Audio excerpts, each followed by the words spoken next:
Okay. Hello everyone. आज हम discuss करेंगे सॉइल ऑर्गेनिक मैटर। ठीक है। यहाँ पे देखिए, ज़्यादा कुछ नहीं है। ठीक है, बहुत इजी चैप्टर है। यहाँ पे कुछ कुछ मेन इंपॉर्टेंट क्वेश्चन है, वो सिर्फ आप देख लीजिए क्या क्या है, तो आपको शायद ये चैप्टर कंप्लीट हो जाएगा। आपको पता है ऑर्गेनिक मैटर? ऑर्गेनिक मैटर मतलब जहाँ जो प्लांट मटेरियल और लिविंग मटेरियल से आता है उसको ऑर्गेनिक मैटर बोलते हैं ना। मान लीजिए एक प्लांट है, ये इस प्लांट से क्या हो जाएगा, एक प्लांट से यहाँ पे लीफ फॉल होगा, ये लीफ फॉल के बाद क्या होगा, ये डिकम्पोज होगा। डिकम्पोज के बाद ये क्या हो जाएगा, जो सॉइल के साथ मिक्स हो जाएगा। ठीक है, इसको हम क्या बोलते हैं, सॉइल ऑर्गेनिक मैटर। ठीक है। इसका क्या क्या बेनिफिट्स है सॉइल में। सॉइल में बेनिफिट्स है कि अगर हम बोलेंगे कि बायोलॉजिकल क्या बेनिफिट है, क्योंकि ये सोर्स ऑफ एनर्जी किसके लिए, ये सोर्स ऑफ एनर्जी है, ये माइक्रोब्स के लिए, जो बैक्टीरिया फंगस जो सो है, वो सब माइक्रोब्स के लिए। ये न्यूट्रिएंट रिजर्व है माइक्रोब्स के लिए भी और प्लांट के लिए भी, क्योंकि यहाँ से बहुत सारा न्यूट्रिएंट प्लांट को भी जाता है। ठीक है। और बोल रहा है सॉइल प्लांट सिस्टम को रेजिलियंस देता है, मतलब बहुत दिन तक ये जो साइकिल्स है, ये साइकिल्स चलता रहता है। ठीक है, समझ में आ गया। उसके बाद है फिजिकल। फिजिकल क्या करता है, ये सॉइल का स्ट्रक्चरल स्टेबिलिटी देता है। स्ट्रक्चरल स्टेबिलिटी मतलब जो एग्रीगेट, सॉइल का जो एग्रीगेट है, ठीक है, सॉइल का जो एग्रीगेट है, वो एग्रीगेट को फॉर्म करता है और एग्रीगेट को स्ट्रेंथन करता है। ठीक है। और वाटर रिटेंशन करता है। हमें पता है अगर ऑर्गेनिक मैटर देंगे तो क्या होगा, सॉइल का वाटर होल्डिंग कैपेसिटी इंक्रीज होगा। ठीक है। और थर्मल प्रॉपर्टी क्या है, सॉइल में अगर ऑर्गेनिक मैटर ज़्यादा रहेगा तो क्या होगा, सॉइल कम हीट होगा। ठीक है, सॉइल कम हीट होगा। ठीक है। उसके बाद केमिकल क्या है, केमिकल है कैटायनेट कैपेसिटी, जिसको हम बोलते हैं सीईसी, कैटायनेट कैपेसिटी, ये बढ़ता है। ठीक है, ऑर्गेनिक मैटर देने से। और सॉइल पीएच का क्या है, सॉइल पीएच का एक बफर रहता है। ठीक है, सॉइल पीएच बफर होता है, ज़्यादा हाई नहीं होता है, ज़्यादा लो नहीं होता है। और क्या है, सॉइल ऑर्गेनिक मैटर क्या करता है, सॉइल मिनरल्स को बाइंड करके रखता है, उसके लिए क्या होता है, सॉइल लीच नहीं होता है। ठीक है, ये सब बेनिफिट्स है सॉइल ऑर्गेनिक मैटर का। समझ में आ गया। अभी देखिए अगर मान लीजिए कोई ऑर्गेनिक इनपुट आप सॉइल में दिए, अभी यहाँ से ऑर्गेनिक इनपुट मतलब कोई भी मैन्योर दिए, फार्मियन मैन्योर, फार्मी कंपोस्ट, या प्लांट का लीफ यहाँ पे आया, उसके बाद क्या होगा, इसका थोड़ा डिकम्पोजिशन होगा। ठीक है, इसका डिकम्पोजिशन होगा। ठीक है। और क्या होगा, इसका ह्यूमिफिकेशन होगा। ठीक है, डिकम्पोजिशन होगा, उसके बाद ह्यूमिफिकेशन होगा। ठीक है, समझ में आ गया। देखिए ये सब बात क्या है, देखिए वो ये सब बात देखिए। देखिए, पहले आप ऑर्गेनिक मैटर यहाँ पे ऐड किए, सॉइल में ऑर्गेनिक मैटर ऐड किए।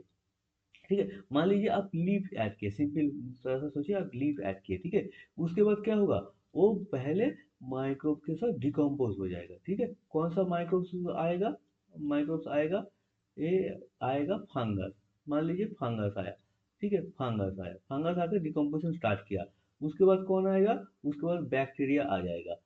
ठीक है, बैक्टीरिया आके डिकम्पोजिशन यहाँ पे इंक्रीज कर देगा। ठीक है, अभी डिकम्पोजिशन यही हुआ है। उसके बाद क्या होगा, इजीली जो डिकम्पोजेबल है, ठीक है, जो इजीली डिकम्पोजेबल है, ठीक है, वो जल्दी डिकम्पोज हो जाएगा। शुगर, ठीक है, simple simple carbohydrate, okay, simple carbohydrate, उसके बाद प्रोटीन। ठीक है, ये सब क्या हो जाएगा, इजीली डिकम्पोज हो जाएगा। उसके बाद क्या होगा, उसके बाद जो रेजिस्टेंट प्रोडक्ट है वो रहेगा। अगर रेजिस्टेंट प्रोडक्ट को कौन आके डिकम्पोज करेगा, वो आके डिकम्पोज करेगा एक्टिनोमाइसीटिस, एक्टिनोमाइसीटिस। ठीक है, समझ में आ गया। ओके, एक्टिनोमाइसीटिस का देखो, उसके बाद फाइनली जो प्रोड्यूस होगा, वो उसको क्या बोलते हैं, उसको बोलते हैं ह्यूमस। और इसको फॉर्मेशन को हम क्या बोलते हैं, ह्यूमिफिकेशन। इसको फॉर्मेशन क्या बोलते हैं, हम ह्यूमिफिकेशन। समझ में आ गया। ह्यूमस फॉर्मेशन को बोलते हैं ह्यूमिफिकेशन। समझ में आ गया। अभी देखिए ये जो यहाँ पे जो है, यहाँ पे क्या है, यहाँ पे हम बोलते हैं जो सॉइल में जो ऑर्गेनिक मैटर रहता है, सॉइल में जो ऑर्गेनिक मैटर रहता है, उसमें से मैक्सिमम क्या रहता है, मैक्सिमम रहता है ह्यूमिक सब्सटेंसेस। मैक्सिमम रहता है ह्यूमिक ह्यूमिक सब्सटेंस। ठीक है, ह्यूमिक सब्सटेंस मतलब एक कितना रहता है, ऑलमोस्ट 80% रहता है। और 20% क्या रहता है, 20% रहता है non humic substance. Non humic substance मतलब जो शुगर, कार्बोहाइड्रेट, इसको बोलते हैं नॉन ह्यूमिक सब्सटेंस। ठीक है, ये 20% रहता है। ठीक है, मैक्सिमम रहता है ह्यूमिक सब्सटेंसेस। ठीक है, और ह्यूमस किस तरह, कौन सा प्रोसेस में फॉर्म होता है, ह्यूमिफिकेशन। पूरा चीज समझ में आ गया। ठीक है, देखिए, अभी और एक चीज हम सॉइल ऑर्गेनिक मैटर को बोलते हैं, सॉइल कार्बन के लिए इंपॉर्टेंट है, वो है soil carbon sequestration. Carbon sequestration इस मामले में बोल सकते हैं कि देखिए, कार्बन डाइऑक्साइड एटमॉस्फेयर में कौन सा फॉर्म में है, कार्बन डाइऑक्साइड है। और हम क्या जानते हैं, कार्बन डाइऑक्साइड इंक्रीज हो रहा है आफ्टर इंडस्ट्रियलाइजेशन, उसके बाद इंक्रीज हुआ है ना। उसके लिए क्या होता है, कॉज क्या होता है, ग्लोबल वार्मिंग होता है। ग्लोबल वार्मिंग होता है तो हम क्या करना है, हमें ये कार्बन डाइऑक्साइड को एटमॉस्फेयर में कम करना है। उसके लिए क्या होता है, कार्बन कार्बन सिक्वेस्ट्रेशन होता है। Generally normally plant carbon sequestration करते हैं थ्रू फोटोसिंथेसिस। फिर यहाँ से कार्बन डाइऑक्साइड है, उसके बाद प्लांट में जाएगा, ये कार्बन डाइऑक्साइड क्या ग्लूकोज में कन्वर्ट होगा ना, ग्लूकोज में कन्वर्ट होगा, उसके बाद प्लांट में जाएगा।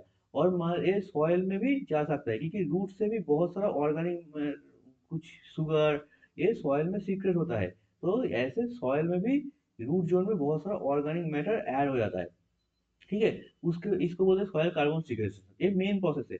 उससे बाद भी हम बायोचार यूज करते हैं। बायोचार मतलब क्या है, एक एक ऑर्गेनिक, अगर हम कोई मान लीजिए कोई वुड है, वुड को उसको हम ऑक्सीजन के बिना अगर इसको डिकम्पोज करे तो उसको बोलते हैं पायरोलाइसिस।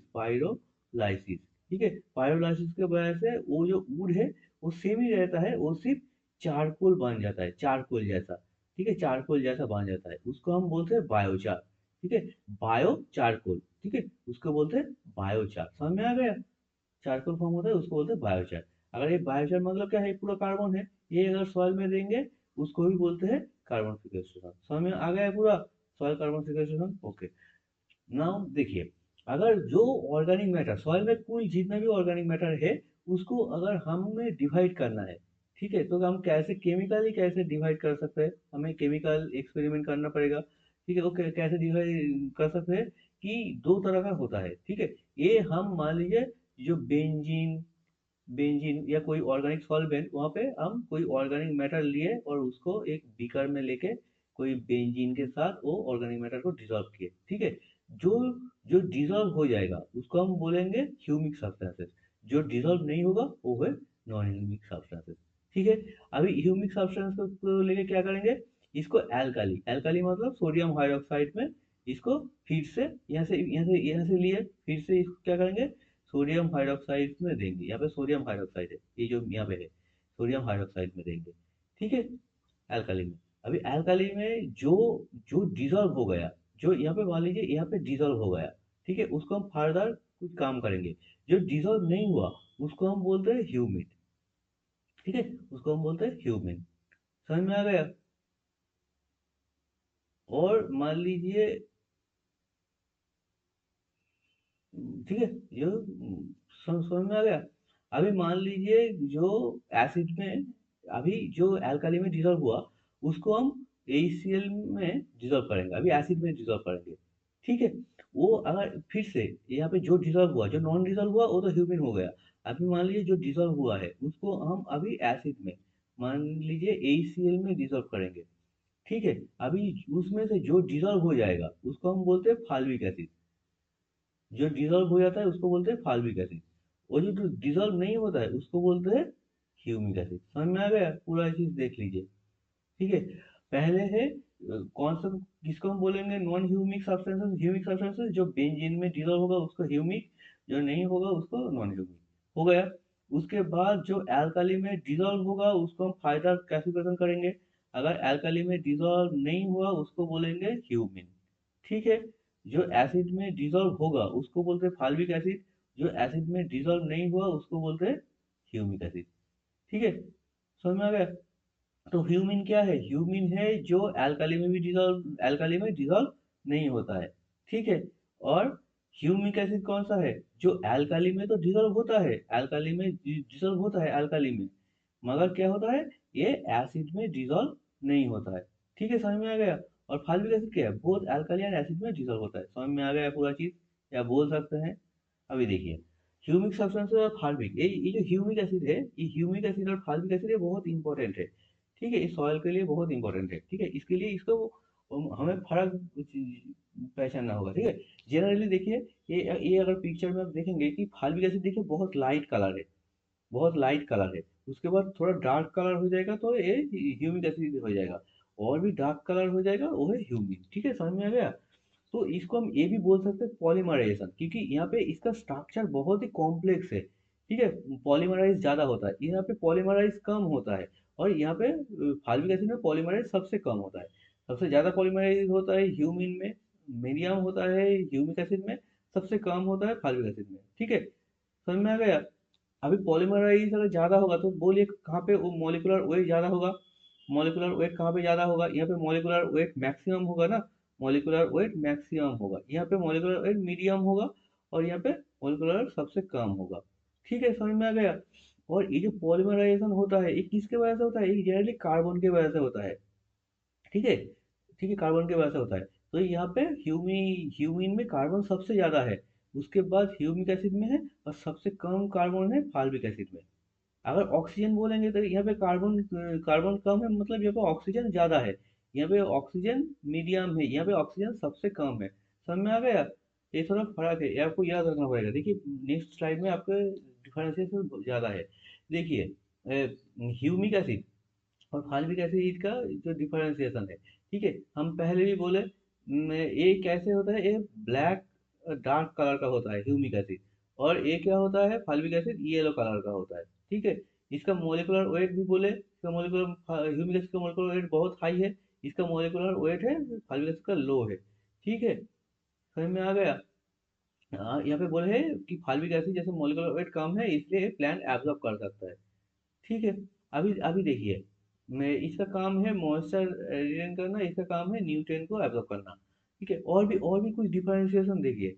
ऐसे ह्यूमिक एसिड में हम क्या बोले, यहाँ पे कार्बन ज़्यादा है, यहाँ पे कार्बन कार्बन कम है। यहाँ पे और क्या बोले, यहाँ पे ऑक्सीजन कम है, यहाँ पे ऑक्सीजन फाल्विक एसिड में ऑक्सीजन ज़्यादा है। और देखिए इसमें क्या है, ये इसमें एरोमेटिसिटी, एरोमेटिक कंपाउंड यहाँ पे क्या होगा, ज़्यादा होगा, यहाँ पे कम होगा। यहाँ पे और एक चीज याद रखिएगा, यहाँ पे E4/E6 रेशियो, यहाँ E4/E6 रेशियो आपको याद रखना पड़ेगा। यहाँ पे E4/E6 रेशियो कम होता है, यहाँ पे E4/E6 रेशियो फाल्विक एसिड में ज्यादा होता है, हाई होता है, ठीक है। समझ में आ गया। E4/E6 रेशियो एक एग्जाम में आता है कि E4/E6 रेशियो कहाँ पे कम कम होता है, कहाँ पे ज्यादा होता है। E4/E6 रेशियो कम होता है ह्यूमिक एसिड में, ज्यादा होता है फाल्विक एसिड में। ये सब आपको याद रखना होगा। समझ में आ गया। अभी देखिए अब क्या पढ़े कि ऑर्गेनिक मैटर अगर ऐड करेंगे तो क्या होता है, ऑर्गेनिक मैटर ऐड करेंगे तो ये जो न्यूट्रिएंट को रिटेन करता है, तो न्यूट्रिएंट जो एलिमेंट है, न्यूट्रिएंट एलिमेंट को ये रिटेन करता है। मगर जो रिटेन करने का कैपेसिटी है वो डिफरेंस है, ठीक है। इसको हम क्या बोलते हैं, और क्योंकि ऑर्गेनिक मैटर के साथ जो जो न्यूट्रिएंट मान लीजिए एक आयरन, आयरन इसके साथ बाइंड करता है, ठीक है। ऑर्गेनिक मैटर नेगेटिव चार्ज है, ठीक है। आयरन पॉजिटिव चार्ज है, तो और भी बहुत तरह से बाइंड कर सकता है, ठीक है। ऑर्गेनिक मैटर यहाँ पे बीच में और एक ब्रिज रहता है। तो ये जो बाइंडिंग पावर है ये डिफरेंट एलिमेंट के लिए डिफरेंट है। सबसे ज्यादा किसका है, कॉपर। उसके बाद ठीक है, ये पूरा सीरीज है। कॉपर का सबसे ज्यादा है, उसके बाद निकेल, उसके बाद कोबाल्ट, उसके बाद जिंक, उसके बाद आयरन, उसके बाद मैंगनीज। आपको सिर्फ याद रखना है कॉपर और निकल का। यही क्वेश्चन में आता है, तो यही आता है कि ऑर्गेनिक मैटर के साथ सबसे ज्यादा बाइंड कौन करता है, कॉपर और निकल, ठीक है। और ये भी पूछता है कि ऑर्गेनिक मैटर अगर ज्यादा होगा, ऑर्गेनिक मैटर सॉइल में ज्यादा होगा तो कौन सा न्यूट्रिएंट का डेफिशिएंसी होगा, ठीक है। ऑर्गेनिक मैटर जनरली क्या करता है, सब न्यूट्रिएंट को होल्ड करके न्यूट्रिएंट का अवेलेबिलिटी इंक्रीज करता है। जनरली ऑर्गेनिक मैटर अवेलेबिलिटी, अब जो जो भी न्यूट्रिएंट है उसका इंक्रीज करता है। मगर ओनली कॉपर और जिंक इसका, कॉपर और निकेल इसका अवेलेबिलिटी डिक्रीज करता है। तो क्वेश्चन ऐसे भी आ सकता है, ठीक है। आप इसको याद रखेंगे, ठीक है। ओके, तो ओके, आज का आज का क्लास इतना ही। Thank you.